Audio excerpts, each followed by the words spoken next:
Hello everyone, in this video we are going to discuss about dimensions. तो देखते हैं कि डायमेंशंस को हम कैसे लिख सकते हैं। तो सबसे पहले तो आपको पता होना चाहिए कि बेस क्वांटिटी क्या होता है। तो बेस क्वांटिटीज़ जो होती हैं फिज़िक्स में वो होती हैं जिनको हम किसी और इक्वेशन से डिराइव नहीं कर सकते। तो ऐसी क्वांटिटीज़ को हम क्या बोलते हैं? Base quantities. तो स्टार्ट करते हैं इसको, कैसे डायमेंशंस हम निकाल सकते हैं और कैसे हम लिख सकते हैं in the form of M L and T, mass, length and time. ये हमारी बेस क्वांटिटीज़ होती हैं।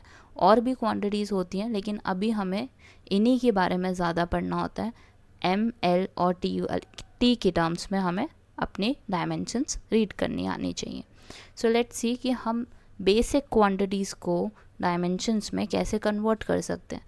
अब देखो, सबसे पहला ही बहुत सिंपल आपको दिया हुआ है एरिया। एरिया क्या होता है आपको भी पता है, मीटर स्क्वायर, सेंटीमीटर स्क्वायर, ऐसे ही कोई भी यूनिट हो सकती है। एरिया को हम किस में मेजर करते हैं? कौन सी यूनिट मानी जाती है? लेंथ की। तो लेंथ की पावर कितनी है यहाँ पे हमारे पास? 2 है। तो हमारा जो एरिया का डायमेंशन होगा वो क्या होगा? m raise to power 0, l raise to power 2 and then t raise to power 0, क्योंकि सिर्फ यहाँ पे हम किसकी बात कर रहे हैं? लेंथ की। तो ये होता है हमारा डायमेंशन ऑफ एरिया। इसी तरह हम दूसरा भी करके देख लेते हैं कि कैसे निकाला जाता है डेंसिटी। तो डेंसिटी क्या होता है? सबसे पहले आपको डेंसिटी का फॉर्मूला पता होना चाहिए। Density is mass over volume. तो मास क्या है आपका?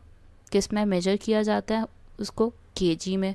वॉल्यूम हम मीटर क्यूब भी लिख सकते हैं, सेंटीमीटर क्यूब भी लिख सकते हैं। अब केजी क्या है? मास है। तो इसका मतलब m की पावर 1। नीचे वाली पावर कितनी आएगी? Metre cube. मीटर क्यूब मतलब लेंथ की पावर 3। तो इसको आप कैसे लिखोगे? m1 l raise to power -3 t raise to power 0। तो ये डायमेंशन हो गई किसकी? डेंसिटी की। इसी तरह नेक्स्ट पे चलते हैं और नेक्स्ट है आपका वेलोसिटी। तो वेलोसिटी क्या होता है आपका? The formula for velocity is displacement over time. Displacement को हम किस में मेजर करते हैं? मीटर में। और टाइम को हम किस में मेजर करते हैं? सेकंड में। तो ये क्या हो गया हमारा? Metre second inverse. अब मीटर क्या है? लेंथ की पावर है। तो एल क्या हो गया? 1। और टाइम कितना हो गया आपका? T raise to power -1। और मास की तो कोई बात ही नहीं हो रही यहाँ पे। तो ये क्या हो गया? L raise to power 1 T raise to power -1। So ये हो गया वेलोसिटी का। नेक्स्ट देखते हैं आप कैसे निकाल सकते हैं एक्सेलरेशन। तो एक्सेलरेशन का आपने फॉर्मूला तो पढ़ा ही है, v - u ओवर टी। और ये बेसिकली हमारा क्या है? वेलोसिटी। और वेलोसिटी की यूनिट तो आपको पता ही है, मीटर पर सेकेंड। और टाइम को किस में मेजर किया जाता है? सेकेंड्स में। तो एस आपका नीचे आ जाएगा, it will be metre second square. तो मीटर सेकेंड स्क्वायर की डायमेंशंस कैसे क्रिएट करोगे? इट विल बी m0, क्योंकि मास की तो कोई बात हो ही नहीं रही, l1 t raise to power -2। -2 क्यों आया? क्योंकि अगर आप इसको ऊपर लेकर जाओगे तो ये कितना हो जाएगा? s raise to power -2। तो इस वजह से हमारी टाइम की पावर कितनी हो गई? -2। इसी तरह नेक्स्ट पे चलते हैं। नेक्स्ट है आपका फ्रीक्वेंसी। और फ्रीक्वेंसी का फॉर्मूला हम लोगों को पता ही है, इट इज़ 1/t। तो 1/t का मतलब क्या हुआ? ये बेसिकली जो यूनिट होती है टाइम पीरियड, किस में मेजर की जाती है? सेकंड में। तो अगर मैं इसको ऊपर लेकर जाने की कोशिश करूँगी तो s रेज टू पावर -1 हो जाएगा। तो m हमारा 0 हो गया, मतलब मास की पावर 0 हो गई, लेंथ हमारी 0 हो गई, और t क्या हो गया? -1। तो ये होता है हमारा फ्रीक्वेंसी का डायमेंशन। इसी तरह नेक्स्ट पे चलते हैं। नेक्स्ट है आपका मोमेंटम। मोमेंटम क्या होता है आपका? p is equal to mv। m क्या है यहाँ पे? मास। मास को किस में मेजर करते हो? kg में। वेलोसिटी क्या होता है? मीटर पर सेकेंड। तो ये फाइनल क्या बन जाता है? kg मीटर, और सेकेंड ऊपर चला जाएगा तो s इनवर्स हो जाएगा। अब यहाँ पे kg क्या है हमारा? kg हो गया मास, और इसकी पावर कितनी है? 1। m क्या है हमारा? मीटर। मीटर मतलब लेंथ। टाइम क्या है हमारा? -1। तो ये हो गई हमारी डायमेंशन किसकी? मोमेंटम की। इसी तरह नेक्स्ट पे चलते हैं। तो नेक्स्ट है हमारा फोर्स। तो फोर्स क्या होता है अब हमारा? फोर्स होता है मास इनटू एक्सेलरेशन। तो मास को तो आपको पता ही है केजी में मेजर किया जाता है, और एक्सेलरेशन को किस में किया जाता है, मीटर पर सेकेंड स्क्वायर। तो K G as it is, metre as it is, और सेकेंड की पावर -2 ऊपर ले जाओगे। अब केजी के लिए आप क्या लिखोगे, m1 मीटर, मीटर क्या है आपका लेंथ, l1 t क्या है आपका -2। तो ये हो गई डायमेंशन किसकी, फोर्स की। इसी तरह नेक्स्ट पे चलते हैं। नेक्स्ट है आपका वर्क एंड एनर्जी। नेक्स्ट है हमारा, तो वर्क और एनर्जी एक ही बात है। तो अगर आप वर्क का डायमेंशंस निकालना चाहते हो तो आपको सबसे पहले उसका फॉर्मूला पता होना चाहिए, which is force into displacement. अब फोर्स को आप किस में मेजर करते हो, या फोर्स की जो डायमेंशन होती है अभी हमने निकाली थी पीछे, m1 l1 t⁻² into s। s क्या होता है हमारा, s क्या रहेगा सेंटीमीटर में या मीटर में, तो इसका मतलब क्या हुआ, लेंथ।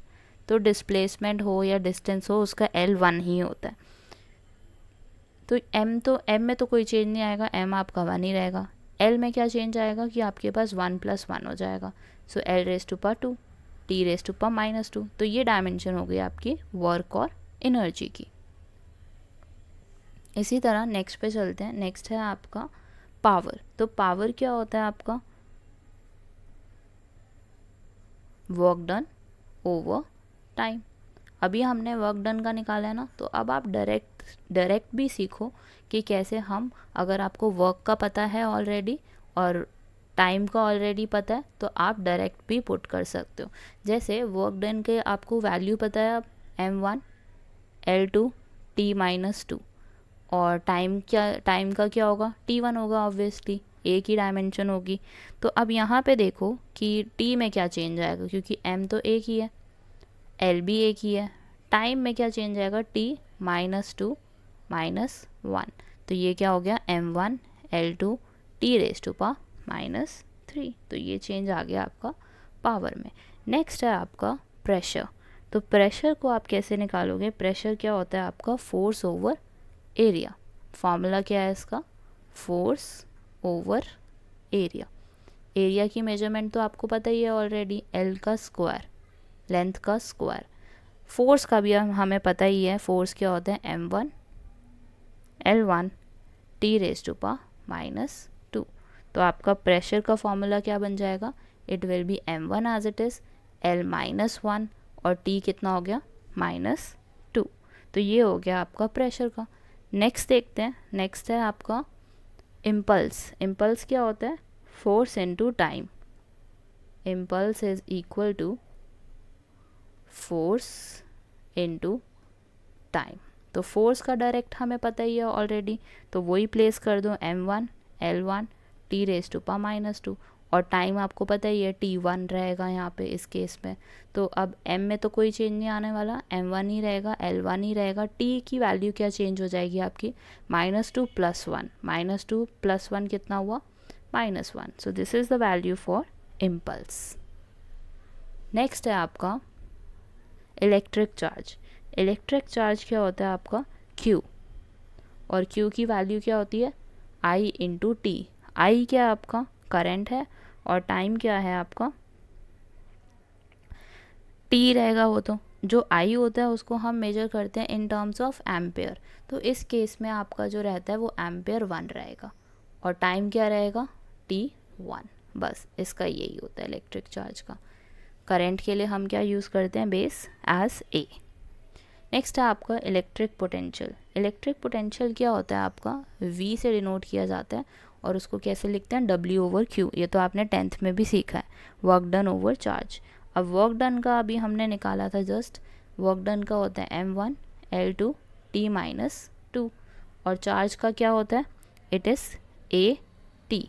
या तो A यूज़ कर लो, या तो I भी यूज़ करते हैं कई लोग, वैसे A ही यूज़ करना सही है। अब देखो m में तो कोई चेंज नहीं आएगा, m1 ही रहेगा। l में भी कोई चेंज नहीं आएगा, 2 ही रहेगा।